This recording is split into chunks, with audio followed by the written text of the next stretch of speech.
আসসালামু আলাইকুম everyone, welcome to our new blog. তো তোমরা তো সবাই জানো ঈদের একদিন পর আমি সবসময় নানু বাসায় যাই। এবারও কিছু ব্যতিক্রম নয়, আমি এবারও চলে যাচ্ছি আমার নানু বাসায়। আম্মু, আমি আর আমার ছোট বোন। তো আমি ভাবতেছিলাম যে আবার আমরা কতদিন পরে ভাই বোনেরা একসাথে হব, অনেক আনন্দ করব। তোমরা তো এর আগের বার দেখিয়ে নিয়েছিলে যে এইটার উপরে মানে এই ছাদটার উপরে অনেক গাছ ছিল, তো টব ছিল, এগুলোকে নিচে নামানো হয়েছে আর ওইটা ভাঙা হয়েছে। আর নানু বাসার প্রকৃতি আমি অনেক দিন ধরে মিস করতেছিলাম। ফাইনালি আজকে চলে আসলাম নানু বাসায়। এখানে আমি আর আমার খালাতো ভাই, আর ওইখানে তিনজন গল্প করতেছে ওরা, আর আমি এখানে ছোট্ট একটা ক্লিপ নিয়ে নিয়েছি। কেমন হয়েছে ব্লগটা সবাই কমেন্টে জানাবেন।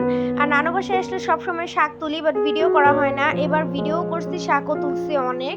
বাড়িতে গিয়ে দেখি নানু চটপটি বানাইছে, তো আমরা সবাই মিলে অনেক মজা করছি আর খাওয়া দাওয়া করছি অনেক কিছু, বাট সব কিছু ক্লিপ নেওয়া হয়নি। তো আমি জানি না ভিডিওতে আমি কতটুকু দেখাতে পারছি, বাস ট্রাস্ট মি অনেক মজা করছি আমরা। তো তারপরে আর কোনো ক্লিপ নেওয়া হয়নি। তো তারপরের দিন সকালে রুটি মাংস খেয়েছিলাম, আর দুপুরে খেয়েছিলাম কাচ্চি। তারপরের দিন আমাদের একটা দাওয়াত ছিল আমার মামার বাসায়।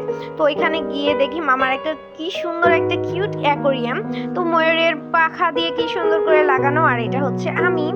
আর তারপরে আমরা খেয়েছিলাম পোলাও, রোস্ট, গরুর মাংস, সালাদ। এখানে বেড়ে বেড়ে নানু সবাইকে দিচ্ছিল, আর আমি এখানে খাবারের ক্লিপ নিচ্ছিলাম। খেয়েছিলাম আমরা চকলেট। তো এখানে ছাদ বাগানটা অনেক সুন্দর ছিল, বাট অল্প গাছ। আজকে ভিডিওটি এ পর্যন্তই, দেখা হচ্ছে নেক্সট কোনো ব্লগে। আল্লাহ হাফেজ, সবাই ভালো থাকো, সুস্থ থাকো।